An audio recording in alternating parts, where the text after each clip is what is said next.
This lesson is on code formatting rules. Well, that doesn't sound terribly exciting. Formatting code, what could that be good for? Let's take a look. Here you have a form, just like we've seen before. Something that's going to calculate the number of hours we've slept, give us some different messages depending on how many hours we slept in the day, what year we were born. Let's put that in.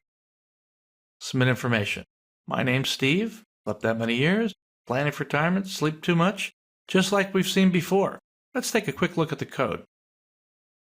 The form looks pretty much like what we had before, but let's look at the PHP. This looks a little bit different. First name, I'm gathering data, I can kind of see what's going on here. Okay, things are kind of skewed, they're not formatted very nicely. Let's look down at our if statement. Oh boy, try to follow this. If greater than 50, this, if, print, else, print, bracket, bracket, bunch of white spaces, stuff down here. Okay, if you have a problem with this code, it would be very hard to debug it. It'd be very hard to see what's going on. One of the more common errors to make, especially when you nest an if statement, is to have a missing end curly brace somewhere. Maybe one of the if statements that's nested with inside another if statement, or maybe at the very end, but it's very hard to spot with code that looks like this, whereas code that looked the way I had it before was very well structured. You could see a missing curly brace just in the glance of an eye by the way the code was lined up. Let's go ahead and realign this. Now, I've been indenting after the PHP tag. That isn't strictly necessary, just something I chose to do for you to make it a little bit clearer. But I've got this indented, lined up. Now, this code I want to bring up and have everything be indented along the same way. This statement, there's no reason for this to be all the way over here. Let's bring it inside. Same with a print statement. So far, so good. This is pretty easy. Now, our first if. This is where the rules really begin to take place. We've got it lined up. But here's the rule. As soon as you hit your first left curly brace, line it up under the I in the if, and then the code below it should be indented another tab. Or you can use a couple of spaces. You can use something that's consistent.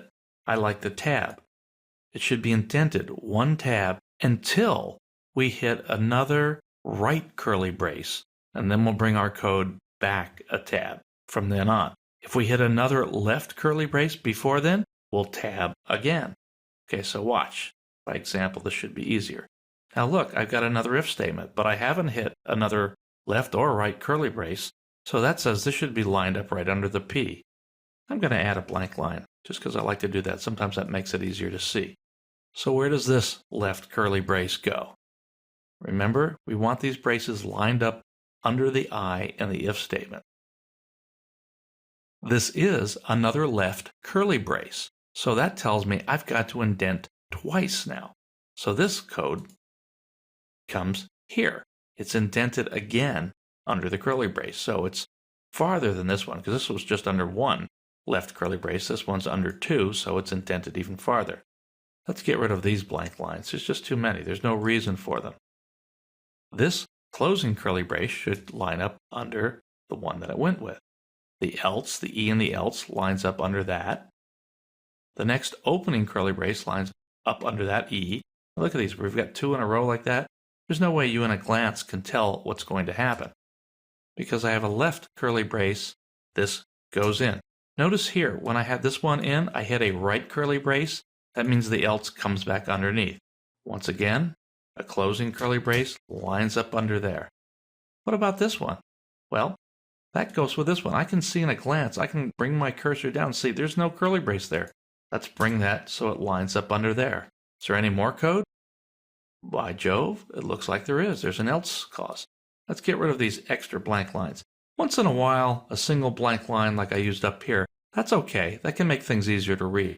You just don't want to go crazy with it and have 4 or 5 or 10 blank lines there for no good reason. So the E all lines up under there. There. Now, after this, it's an opening curly brace, so that means the code gets indented once underneath it until we hit this. We did hit this. Okay, and we may be done with our if statement. In a glance, we can kind of see that. Here's the first if, the first block of code, and else, and the second block of code. Okay, and that kind of winds it up. So you can see that everything lines up perfectly now and makes it much easier to do debugging later on as things get more complicated.